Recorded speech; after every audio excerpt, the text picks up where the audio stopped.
Welcome to Advanced Retroadaptics. I'm Tyler Disney. So, I wrote and self-published a book. It's called Deep Response, an emergency education in post-consumer praxis. I've been trying to do something about how messed up the world is for my entire adult life. I'm almost 39 now. And I mostly just ran around in circles, getting nowhere, as far as I can tell. I wasn't very effective. I made a lot of mistakes, and generally speaking, I had poor strategy. When I found ERE in early 2020, I immediately recognized it as the instruction manual for how to get going in the right direction. But I also recognized that the way the ERE book was written, it would have bounced off a younger version of myself. Early retirement? I wasn't interested in that. I'm still not interested in that. I was trying to save the world. Even if I had read the book earlier, I wouldn't have seen the implications of post-consumer praxis for fulfilling my goals and purpose in life. This book that I wrote, Deep Response, is my attempt to write the book that might have gotten through to my 25-year-old self. It's written as a conversation between present-day me and 25-year-old Tyler, which would have been about 2012. You can read more about the book at tylerjdisney.com/blog/deep-response, or just go to the main site and you'll see a link. You can buy it in ebook, paperback, audiobook, and there's links to both Amazon and non-Amazon options on my website. All right, here is all of Chapter 1. Chapter 1. You are walking into a trap. I used to think that climate change, overpopulation, and biospheric degradation were problems. In identifying them as problems, I assumed there were solutions, which kept me from seeing that my way of life had to change. Peter Kalmus. I'm standing in the rain on the sidewalk outside of the house I lived in 12 years ago, near Telegraph and 61st Street in Oakland. The old post-war bungalow is as I remember it, tired-looking, layers of paint softening its lines and giving it the illusion of pulling into itself. I let myself in and opened the door to the first room on the right. It's a small bedroom. The mattress pushed into the corner takes up most of the space. Immediately inside the door is a desk piled with books, pads of green graph paper, empty coffee mugs, and beer bottles, and a beat-up laptop with glowing red keys. And there I am. There he is. I mean, my 25-year-old self is sitting with his feet up on the desk, big over-ear headphones on, a book in his lap. He scowls up at the intrusion and then his face freezes as he recognizes me. Apparently, he was not expecting his 38-year-old self to burst into his room tonight. He pulls the headphones down around his neck, and I can hear the music clearly now. It sounds like Wolves in the Throne Room, which seems appropriate. Hi, I say. We need to talk. He pulls the plug on his headphones and tries to speak, but it comes out a croak. He tries again. What? I'm you, visiting from 2024. There are some things I need to tell you about. He stands and steps right up to me, well inside my comfort zone, and studies my face. I'm oddly okay with it. I suppose it is our comfort zone, after all. This is going to be a strange night. He's got a good 10 to 15 pounds of muscle on me, a remnant of my college powerlifting phase, but he looks softer. I'm leaner and harder now. He could probably beat me in an arm wrestling match, but I know I would outpace him on a long trek in the mountains with a heavy pack. I watch him study me. He's got my signature scowl all right.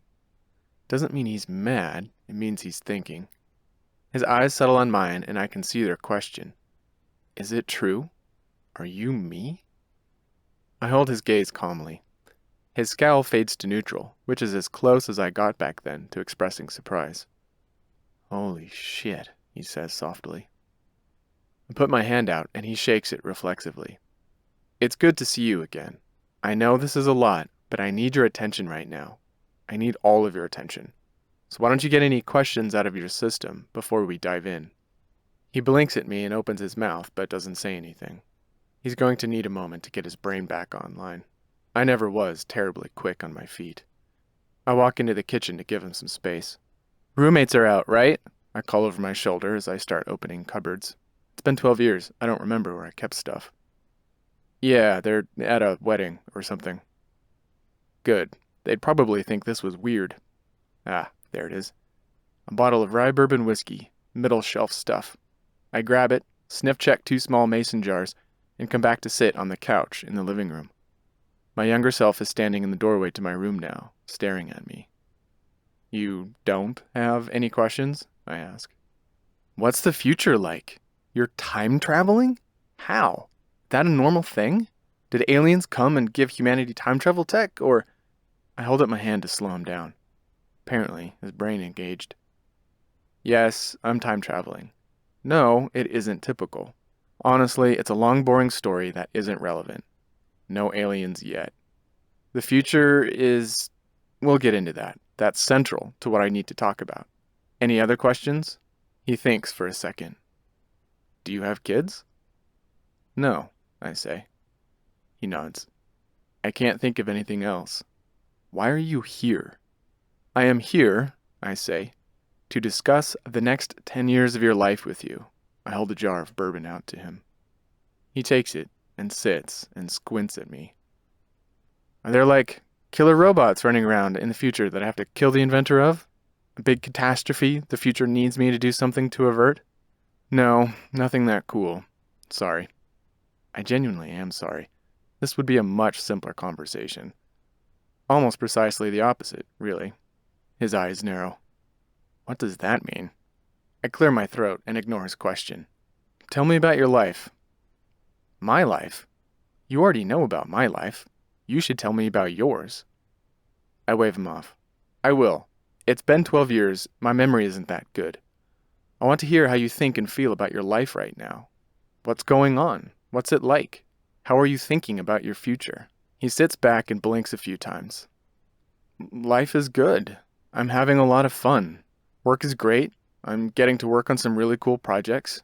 People mostly just leave me alone and let me crank. I don't get micromanaged at all. I spent the winter running around with Occupy Oakland, which was, I smile, a lot of fun. I remember that. He nods. I'm single now, which is great. I just finished paying off my student loans, so I'm going to be saving up now. I feel really unencumbered. My roommates are great. Feel really free and like I'm on the right path. Seriously, though, why are you here? What do you care about most? I ask, ignoring his question. He gives me a puzzled look. What do you care about? What's your purpose? What gets you out of bed in the morning? I care about decarbonizing the built environment in order to mitigate climate catastrophe, he says. And I care about reducing resource demand to a point where we aren't destroying ecosystems in order to keep our society running. I care about having a built environment that is beautiful and healthy, not ugly and toxic. Everything is designed wrong, and I want to help make it better. How's that going? I ask. It's going well, he says. I've been working in the sustainable built environment for 3 years, and it feels like I've just about got my bearings. I'm working on innovative projects with other smart people who share my vision. The company I'm working for only takes worthwhile projects. It's an exciting time.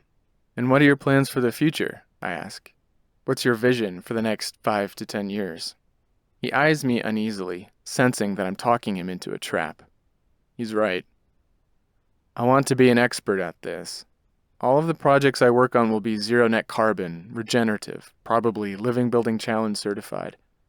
The firm won't seem so cutting edge because the industry will have begun to catch up, and making beautiful low resource consumption buildings will be status quo. I'll be part of that, working to spread the knowledge around the industry. The sense will be that we're making steady progress towards a world that is put together well, a world that sucks less than this one. How about your life outside of work? I ask. He blinks a few times, looks around the room as if noticing it for the first time, then shrugs. I don't think I'll be in the city for very long. I like the idea of fixing up a classic trailer, living somewhere close to trailheads in the mountains, and working remotely. Take breaks from work to ride the trails or backpack or climb. Sounds like a solid life I could do for a long time. I nod. That's about what I remember. This is a really good year for you. Yes, this is a great year, he says, especially after the last 3. I nod again and clear my throat. He looks at me. I look at him. He frowns. What? You fuck it all up, I say. What? You are running into a trap, I say. That's why I'm here. I need to explain the trap to you and tell you how to avoid it." His eyes dart around the room, as if looking for tripwires or thugs lurking in the shadows. "What trap? What are you talking about?" "You spend the next 8 years burning yourself out physically and emotionally. You do work on some cool projects. You will become an expert in a few domains. But in 8 years, you will feel like the world you want is moving away from you faster than you're moving towards it. You will not feel like you're making steady progress towards a world that is put together well. You will actually be profoundly uncertain if you're doing any good at all. The idea that you might be causing unintentional negative side effects will keep you up at night.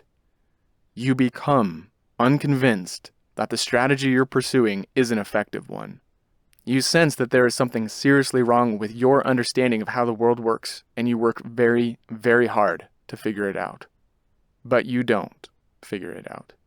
Along the way, you'll bounce between states of manic, existentially panicked workaholism and lethargic states of despair that anything you're doing matters. You'll sporadically distract yourself with alcohol, dysfunctional relationships, and daydreams that you never do anything about. But you aren't wired to numb and look away for long. You keep returning to it, beating your head against the wall. On the surface, your life will look okay, but under the hood, all is not well. The more clear it becomes that your vision of contributing to making the world a better place is not happening, the more you thrash. The more you thrash, the less effective you become.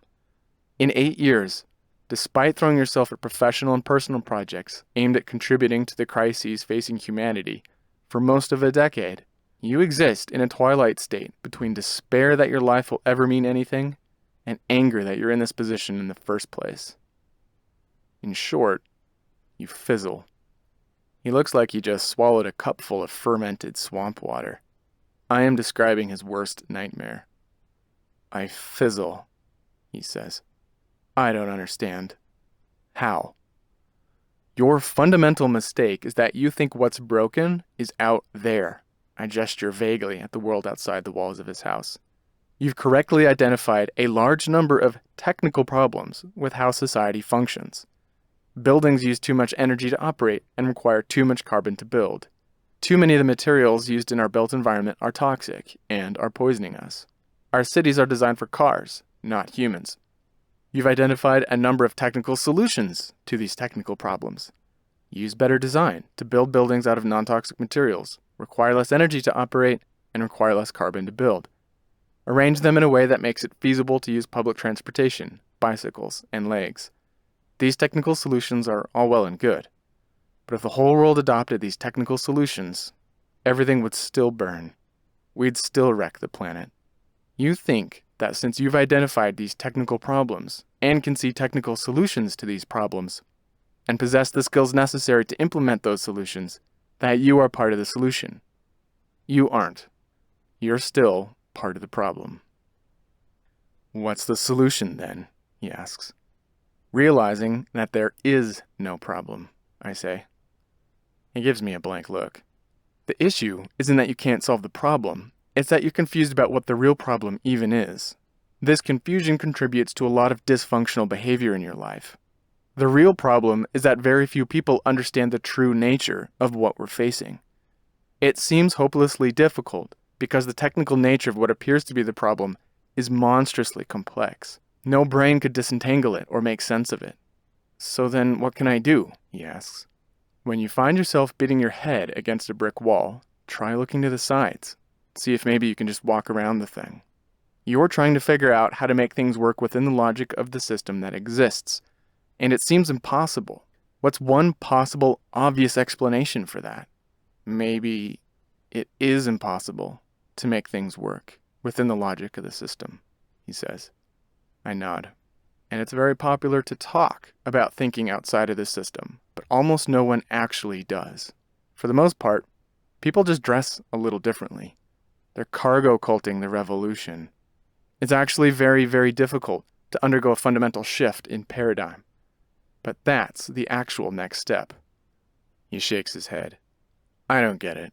I'm working on decarbonizing the built environment.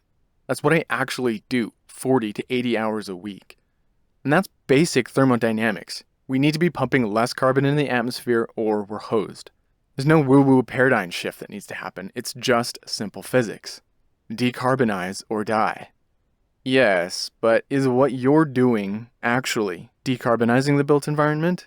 Or is what you're doing slightly decreasing the life cycle carbon footprint of expansionary commercial real estate development that is cruising along with a business cycle like it always has? Is your work just another case study of Jevons paradox?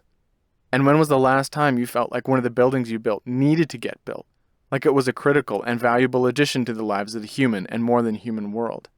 Convince me right now that what you're doing isn't just splashing green paint on the same boring story. He doesn't say anything because I know he's already begun having his doubts, already begun asking himself these questions. He just doesn't know that he isn't going to find satisfying answers for another 8 years. What the world needs is not clever technological fixes at the same level of thinking that got us in this mess in the first place. What the world needs is fundamentally different thinking. And you are not thinking as fundamentally different as you think you are, I say. What do you mean? He asks. Your highest level criticism of the way society currently runs is that it's using too many resources, right? That it's consuming more resources than the Earth can supply on a renewable basis? Yeah, of course, he says. And how much debt are you carrying right now? I ask. He shifts in his seat and breaks eye contact. It's just a few thousand, but that's because I just moved, and I'm about to pay it. You don't pay it off, I snap. You carry 5 figures of credit card debt for most of the next decade. You don't know how to live below your means as an individual, and you think you're qualified to help the world bring its consumption within planetary limits? You talk ecology and thermodynamics, but you live debt and overshoot. How could you possibly contribute to the ecological function of the world if you can't pull basic ecological function off at the scale of your own life, which you actually have total control over? I don't understand how you go into that much debt and hold it for so long, he says. That seems deeply uncharacteristic of me. That's exactly the problem, I say. You've got some weird psychological contradictions that cause fundamental dysfunction in the economy of your household system. And you're not that abnormal. Living slightly above one's means is average behavior. What's weird about you is that your values are in stark contrast to your actions, so you live with a heavy load of cognitive dissonance. Even if you did live just below your means instead of just over it, you'd still be far from operating in the space of ecological economy you say you want for the whole world. But that's hard, he says. I mean, society isn't set up to allow that. The modern world is set up for people to live mostly paycheck to paycheck. Housing is insanely expensive. Supply chains are just in time. The whole thing is set up in an insane way that's part of what I want to change. And this is exactly your error, I say. You think the first thing you need to do is change the world, and then your personal life will fall in line. You've got it precisely backwards. You're trying to change the world from System A to System B, while running System A software in your head. That's impossible. That's like trying to invent an electric car by incrementally making improvements to internal combustion engines.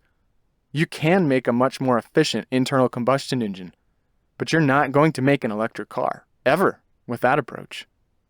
What you want to do is to contribute to a wholly different kind of society, a culture that operates according to totally different rules.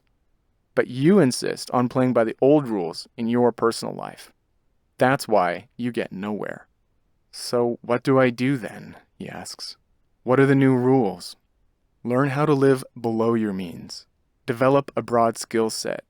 Learn how to have functional relationships. Figure out why you're addicted to broken things. Develop resilient systems at the household scale.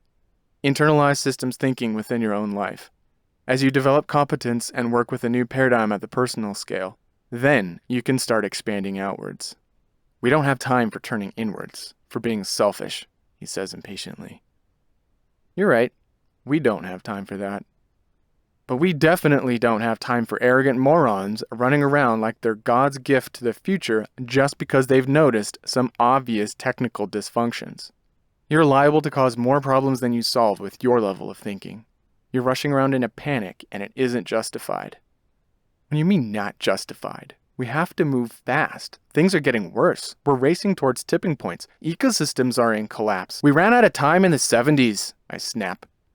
We had a window of opportunity in the 70s. We could have turned this whole thing around then, but we didn't. We abandoned all the work people were doing then, and we stomped on the gas pedal in the 80s and 90s. Now, we no longer have a problem to solve. We have a predicament to respond to. A predicament to respond to? He asks. Problems have solutions, I say. Being on a trajectory towards eventual overshoot is a problem. Reorganizing society and reducing global consumption in a timely manner was a solution for that problem that we did not implement. Being in global overshoot of carrying capacity is a predicament. You cannot solve a predicament, you can only respond to it.